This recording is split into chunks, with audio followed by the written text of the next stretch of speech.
Absolutely eerie. The dollhouse and mansion in Philadelphia sounds like a perfect setting for a spine-chilling story.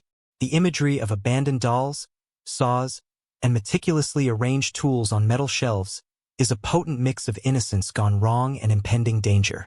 The scene definitely evokes the unsettling vibe of House of Wax with the creepiness of neglected dolls and tools that suggest sinister past intentions.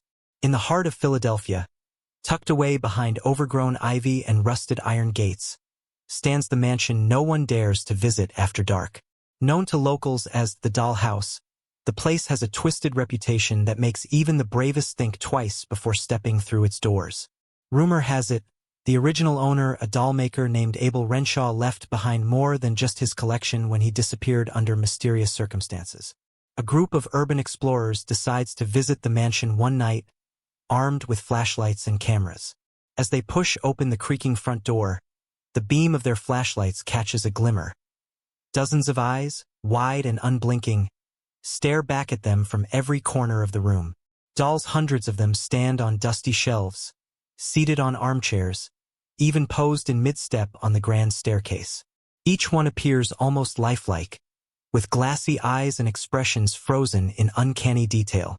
The explorers split up, slowly making their way through the darkened hallways, each room holding stranger sights than the last. In one room, shelves filled with gleaming tools line the walls, each tool polished and meticulously arranged. Saws, chisels, and knives are laid out in perfect order, as if waiting for someone to pick them up and begin work again. One of the explorers, Maria, feels a chill run down her spine. She touches one of the dolls on the shoulder, and the doll's head turns slightly, as if on its own. "Did you see that?" she whispers, her voice barely more than a breath. The others laugh it off, but as they move deeper into the mansion, they all begin to feel the weight of the house bearing down on them. In the basement, they find a final, locked door.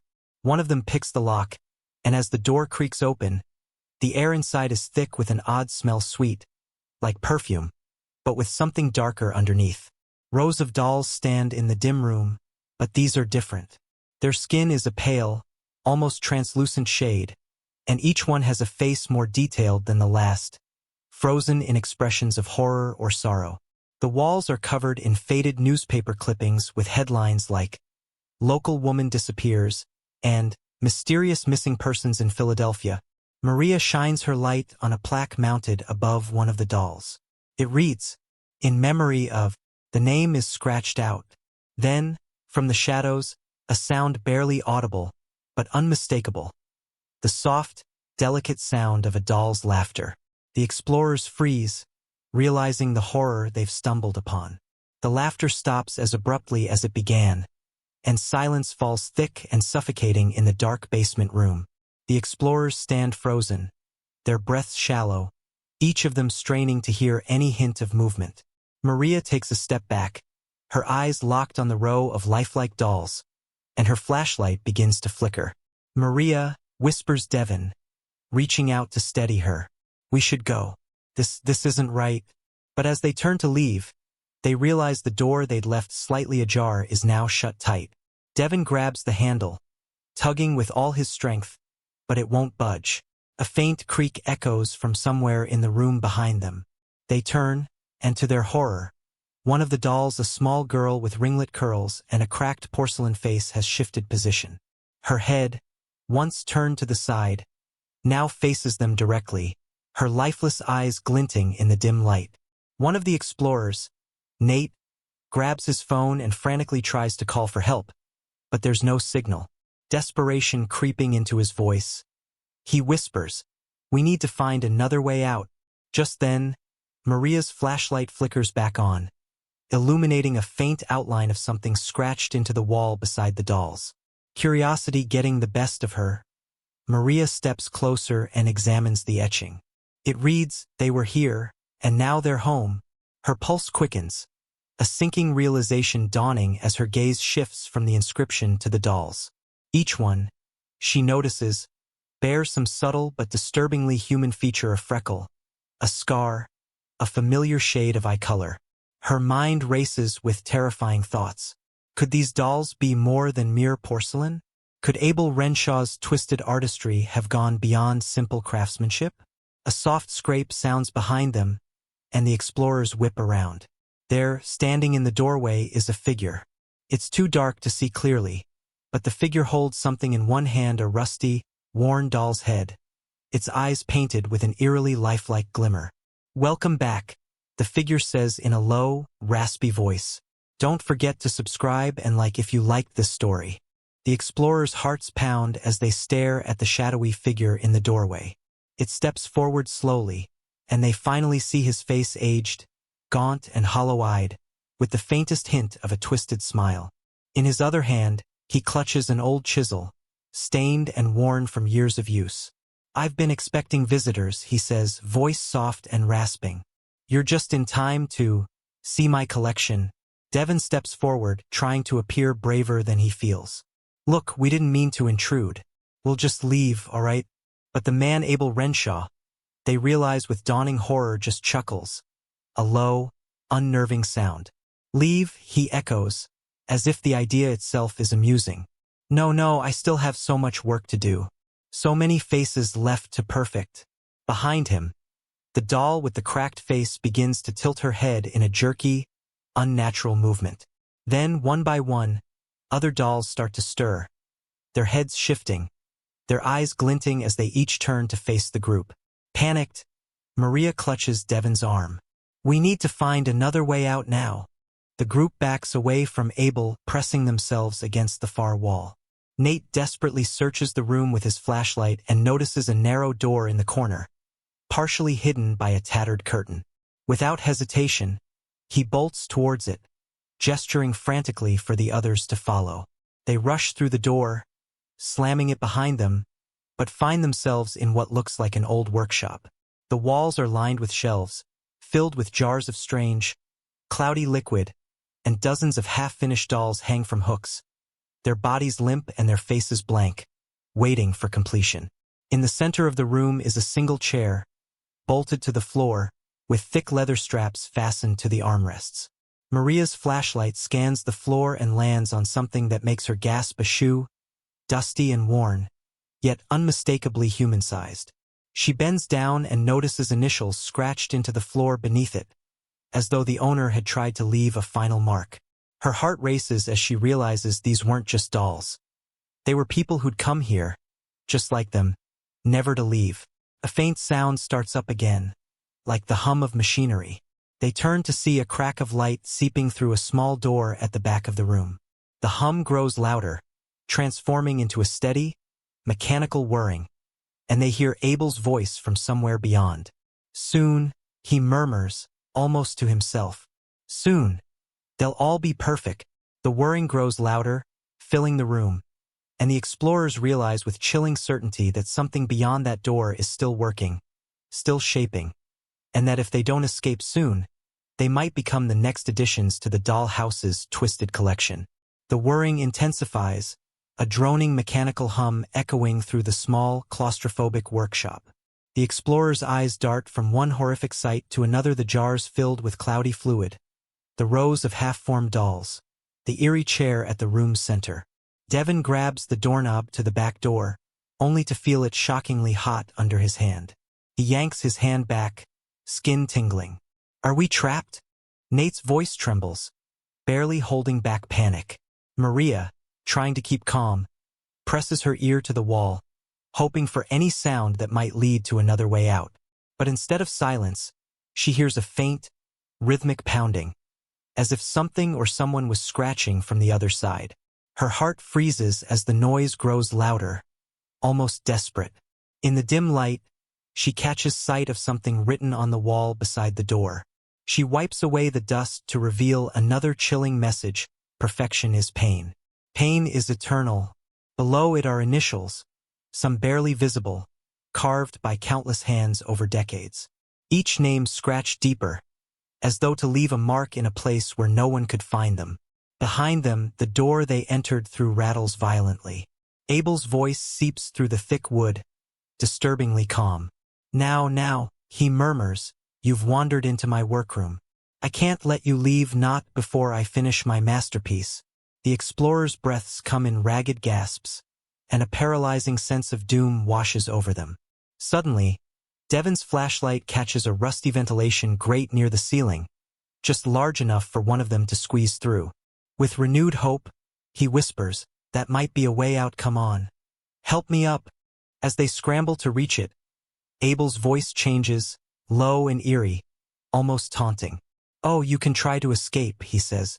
"But they'll find you." In the dim room, one of the half-formed dolls, a mannequin with blank eyes and only one arm attached, shifts slightly.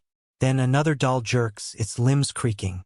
Slowly, impossibly, the dolls begin to stir, their bodies twisting and stretching, as though awakening from some long, dreadful slumber. The explorers freeze, horrified, as the dolls turn to face them with mechanical precision. One by one, they take unsteady, shuffling steps toward the group, their empty faces expressionless, their joints creaking with every movement. "Go!" Maria hisses, pushing Devon up toward the grate.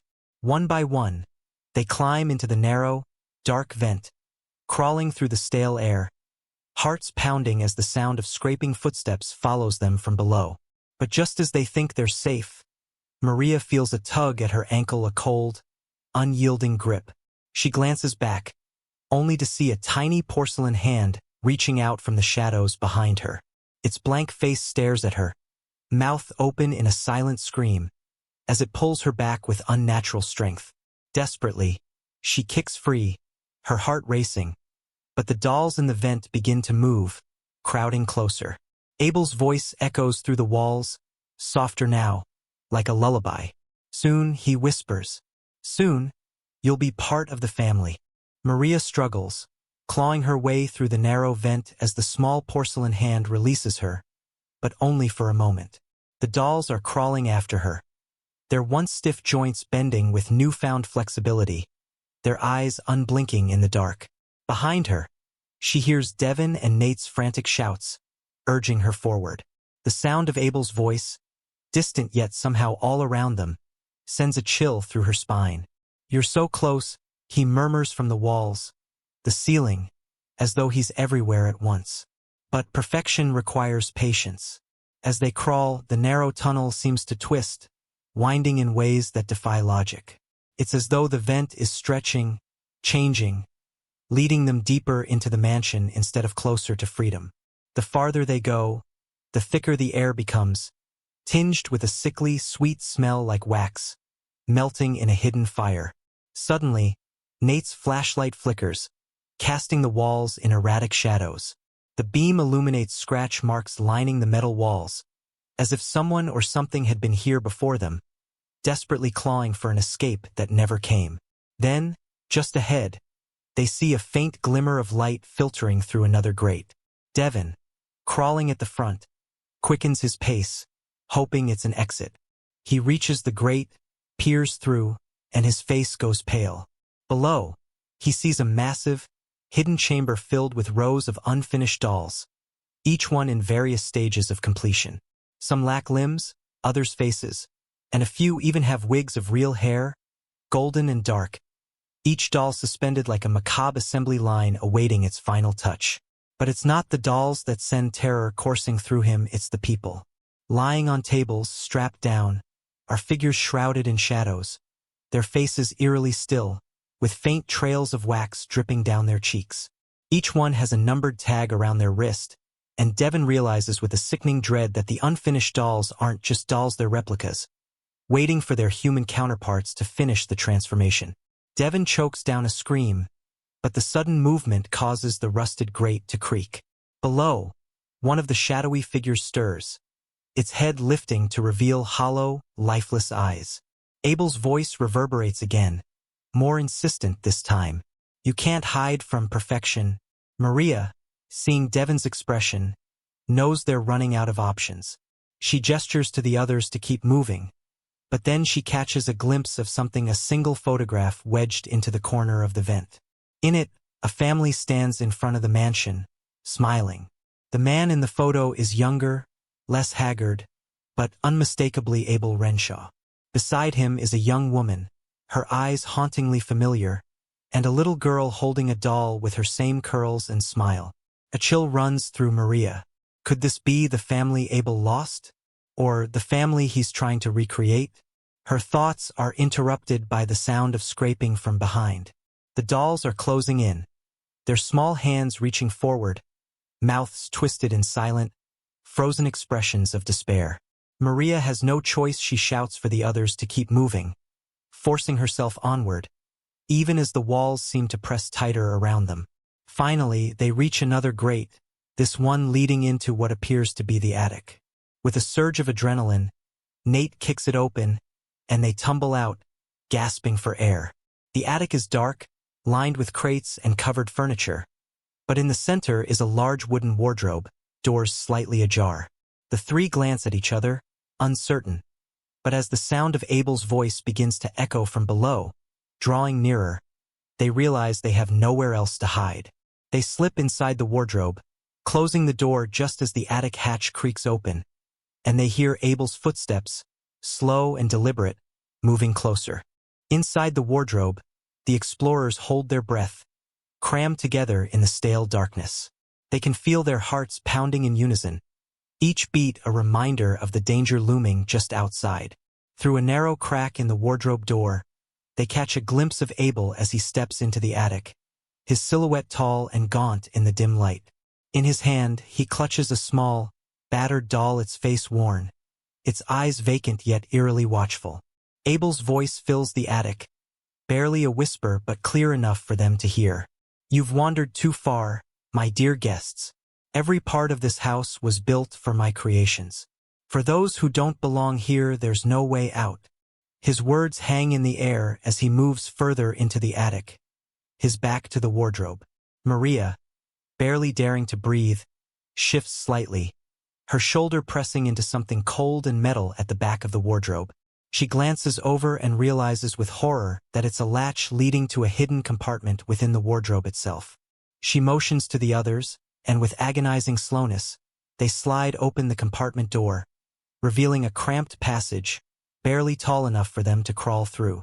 Without a sound, they slip inside, closing the door behind them just as Abel turns back toward the wardrobe, his footsteps stopping mere inches from where they'd been hiding. In the cramped passage, they can hear Abel's breathing, slow and deliberate, on the other side of the thin wall. The sound sends chills through them, but they keep crawling, each of them desperate to escape this nightmare.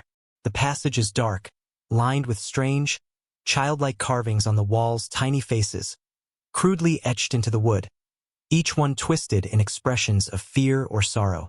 It feels like they're crawling through the heart of something ancient and twisted, like the mansion itself is alive, watching them, judging them. After what feels like an eternity, they reach the end of the passage and find a small door. Nate pushes it open cautiously, and they emerge into what looks like a study, untouched by time. Heavy curtains block out the faint light from the moon, casting long shadows across the room. On the desk, an open journal lies, its pages filled with elaborate sketches of dolls, each one bearing an uncanny resemblance to someone real, with names and dates scribbled in meticulous handwriting beside them. Devin steps forward, flipping through the pages, until he finds a sketch that makes his blood run cold. It's a doll with his features, same eyes, same hair, and beneath it, today's date. His hand trembles as he turns the page, revealing similar sketches of Maria and Nate. Each of them is marked with a date and a single word, ready. A creak sounds from the doorway, and they whirl around to see a figure standing in the shadows. It's not Abel, but a young woman, pale and ethereal, dressed in a faded gown that looks decades out of place. Her expression is sorrowful, her gaze locked on the journal. "You shouldn't be here," she whispers, her voice barely audible. "Once he sketches you, there's no escape." Who are you?" Maria asks, her voice shaking. The woman doesn't answer but raises a trembling hand, pointing toward a small door hidden behind a bookcase. "Go. He's coming." As if on cue, the sound of Abel's footsteps echoes down the hallway outside, growing louder, closer. The three scramble toward the hidden door, slipping through just as the study door creaks open and Abel steps inside. They close the door silently behind them and find themselves in a narrow staircase spiraling downward. With no other choice, they descend, the walls pressing tighter around them, the air growing colder and stale. The staircase leads to a final door at the bottom, and they push it open, emerging into a room unlike any they'd seen before. The walls are lined with mirrors, reflecting endless rows of dolls positioned around the room, each one bearing a disturbingly familiar face. At the center of the room stands a tall, empty pedestal, its plaque polished and waiting. And then, from the shadows, Abel's voice surrounds them, a cold smile in his words. "Ah, my newest additions," he purrs. "At last you're home." The explorers freeze, dread sinking in as Abel's voice fills the room. His figure appears in one of the mirror reflections, looming behind them with that unnerving, hollow smile. They turn, but Abel isn't in the room, only his reflection, watching from every mirrored surface, his eyes tracking their every move. Panicked, they try to find an exit, but the mirrors distort the room, creating a dizzying maze. Each path they take only brings them face to face with more of the lifelike dolls, their expressions frozen in silent horror, their eyes almost pleading. In the chaos, Maria notices her own reflection in one of the mirrors, only it's not moving with her. Instead, her reflection stands rigid, its mouth stretched into a grotesque, unnatural smile. One by one, each of them sees their own reflections start to change, their faces transforming into twisted versions, as if becoming dolls themselves. Then, the mirrors begin to crack, and through the fractures, Abel's voice whispers, "Perfection, preserved." In a final, desperate attempt, Devon lunges for the nearest door, but as he pushes through, they realize too late that they're not outside. They're back in the grand foyer, but now, as they look at each other, they see that their skin has taken on a pale, waxen hue, their movements stiff and jerky. The last thing they hear is Abel's soft, triumphant whisper, "Welcome to the collection," and then silence.